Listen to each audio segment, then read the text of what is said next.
they have a history with each other. They have a history of overlooking their history. Doctor Jaishankar उन्होंने ताना दिया, उन्होंने टीस किया पाकिस्तान में, उन्होंने जो है ना बिन लादेन को कपड़े में लपेट के धड़ करके मुंह पे मार दिया कि ये लो ऐप फड़ लो, आपके जो हैं वो जो एसेट्स या जो आपके सौगातें होती हैं वो ये होती हैं। ये तो वैसे मैं कह रही हूँ सौगातें और कलंक कटी का, ये मैंने बोला है क्योंकि मेरे नज़दीक तो वो इसी तरह का मामला है जो बिन लादेन को एबटाबाद से उठाया गया था। अच्छा, कोई कहीं पर पूरी दुनिया में कोई भी बात हो ना और पाकिस्तान की कोई अगर अच्छी बात भी खुदा ना खास्ता गलती से भी हो रही है तो वहाँ पे ये बिन लादेन निकल आता है और वो सारे किए कराए पर पानी फिर जाता है।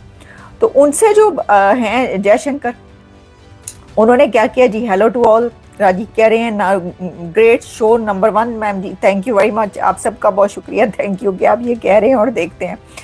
तो जी बात ये हुई है कि जो जयशंकर हैं वो एक जगह टॉक कर रहे थे और उस टॉक में जो है वो उनसे पूछा गया पाकिस्तान का सवाल। उन्होंने कहा जी ये क्या है कि जो पाकिस्तान और अमेरिका हैं वो बड़े ही कोजी हो रहे हैं आजकल और बहुत ही एक दूसरे के साथ जो है गूढ़ियाँ चल रही हैं, जफियाँ पै रही हैं। तो वो उसके जवाब में जो डॉक्टर जयशंकर ने कहा ना, तो वो उसके जवाब में उन्होंने धड़ से बिन लादेन का नाम ले लिया। उन्होंने कहा हाँ, एक ऐसा भी समय था, वो भूल गए, वो दोनों भूल गए कि ऐसा भी समय था कि जब अमेरिका ने, जब प्रेसिडेंट ओबामा का दौर था तो बिन लादेन को वहाँ से उठाया था। They have a history with each other. They have a history of overlooking their history. Coming closer home, Pakistan. Were you surprised at the manner in which Pakistan, US have come to, at least the Trump administration, have suddenly cozied up and come together? Did it catch you by surprise? Look, they have a history with each other and they have a history of overlooking their history. So what happens is it's not the first time we've seen things. And the interesting thing is when you look sometimes at the certificates, say somebody in the military will give, it's the same military which went into Abbottabad and found who there. So the issue in a way is when countries are very focused on doing politics of convenience, they keep trying to do this, and some of it can be tactical, some of it can have some other benefits or calculations. तो जी वो जो है ना doctor Jaishankar वो बड़े सख्त जले भुने जो हैं वो बैठे हैं और उन्होंने कहा कि मुझसे कोई भी कोई ऐसी बात करेगा ना जी कि ये वाले कंट्रीज कोजी हो रहे हैं और ये एक दूसरे के साथ जो हैं, तो फिर मेरे पास इसके जो है ना वो जवाबात बहुत है। और उन्होंने जवाब जो है ना धड़ से दे मारा है वो जवाब। उन्होंने कहा अच्छा जी, कभी ऐसा भी था, कभी के दिन बड़े होते हैं कभी की रातें, और ऐसे ही हुआ था ना कि जब पास्ट में वहीं से जो है वो एबटाबाद से बिन लादेन को उठाया था। तो देख लें वो जो है ना ये पीछा नहीं छोड़ेगा बिन लादेन। कभी मैं कहती हूँ कि कभी दुनिया इधर से उधर हो जाए, कयामत आ जाए, कुछ भी आ जाए, बिन लादेन वहाँ से पकड़ा गया था, इस बात ने पीछा नहीं छोड़ना आपका। तो जी आगे हम बढ़ते हैं। खैर यही क्या और बहुत सारी वहाँ पे देखे ना, जब कहते हैं कि जी तालिबान को किसने बनाया, तो आपको पता है हिस्ट्री क्या है सारी, आप जानते ही हैं।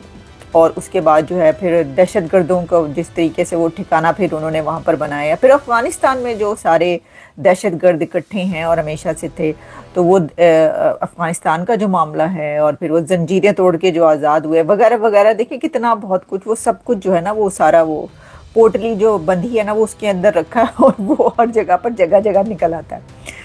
तो जी जहां जयशंकर ने ये बात की है वहीं पर इसहाक डार साहब ने क्या बात की। अब आप ये देखें कि जयशंकर जो है ना वो लपेट के मार रहे हैं, और दूसरी तरफ इसहाक डार ये कह रहे हैं कि deputy prime minister and foreign minister Ishaq Dar ने ये कहा है कि जी किसी भी तरह के जो कॉम्प्रिहेंसिव डायलॉग है, कॉम्प्रिहेंसिव डायलॉग के लिए जो है ना तैयार हैं। Pakistan is ready for comprehensive talks with India. मतलब ये मुझे समझ में नहीं आ रहा कि इंडिया का जो एक्सटर्नल अफेयर्स का मिनिस्टर है वो आपको बिन लादेन का ताना दे रहा है। वो कह रहा है तुम्हारे मुल्क से तो दुनिया का जो सबसे बड़ा दहशतगर्द है वो पकड़ा जाता है, अमेरिका वो उठाकर लेकर जाता है तुम्हारे मुल्क से। और दूसरी तरफ उसका जवाब में जो है आप ये कह रहे हैं कि हम कॉम्प्रिहेंसिव डायलॉग के लिए भारत से तैयार हैं। ये क्या है, ये क्या हो रहा है, समझ में ना आने वाली बात है। तो लेकिन वो कहते हैं कि ये अच्छी बात भी है कि वो तो पीस की बात करें। सागदार साहब, शहबाज शरीफ साहब भी जो है वो बड़े पीस की, उन्होंने कई बार बातें की। उन्होंने कहा जंग के दौरान, जंग से 4 दिन 2 दिन 3 दिन पहले तक कहते हैं भाई इससे बात कर लेते हैं, भाई उससे बात कर लेते हैं, उधर चले जाते हैं, इधर चले जाते हैं, बट प्लीज़ हमला ना करना, खुदा का वास्ता है, बात कर लेते हैं, बैठ जाते हैं कहीं पे, इसको बीच में डाल लेते हैं। उन्होंने कहा जी ना किसी को बीच में डालना है, ना किसी को साइड पे खड़ा करना है, ना किसी को कहीं और बिठाना है। हमने जो बात करनी है, हमने तो सीधे सीधे जो है ना ठिकानों को निशाना बनाना है, तो उन्होंने बना दिया। तो जी बात ये है कि अब वो ये कह रहे हैं। लेकिन इसके अंदर एक और चीज़ मैं आपको ये बताती हूँ कि असल में इन रियलिटी ये खबर क्या है। ये कहा तो ये नहीं है कि इसाकदार ने ये नहीं कहा कि हम कॉम्प्रिहेंसिव डायलॉग नहीं चाहते भारत से, ये कहा है। लेकिन उनकी पूरी खबर ये है जो कि डॉन में पब्लिश हुई है, जिसमें डॉन ये कह रहा है कि Pakistan did not request anyone to make India sit down for talks. FM Dar के जी डार साहब जो उन्होंने कहा है कि Pakistan did not ask anyone to arrange talks with India. Pakistan is ready for comprehensive talks with India, including on Kashmir issue. अब ये समझ नहीं, पार्लियामेंट हाउस में वैसे मेरा ख्याल है जर्नलिस्ट को उन्होंने कोई जवाब दिया है, जर्नलिस्टों को बताया। अब बात पता क्या है, बात ये कि ये दो हैं बातें, या तो ये ऊपर वाली बात हो सकती है या नीचे वाली बात हो सकती है। या तो आप कह रहे हैं कि हमने तो किसी को कहा ही नहीं कि इंडिया को बिठाओ बात करने के लिए, और साथ ही आप कह रहे हैं कि हम तैयार हैं बातचीत के लिए। ये क्या है, समझ में ना आने वाली बात है ना।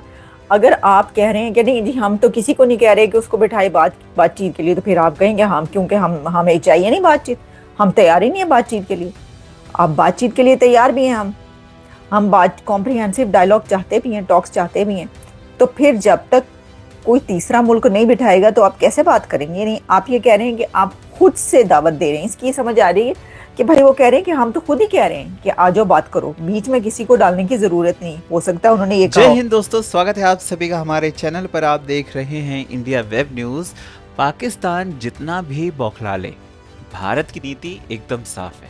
हमारी जमीन, हमारा फैसला और किसी तीसरे की दखल अंदाजी बिल्कुल नहीं चलेगी।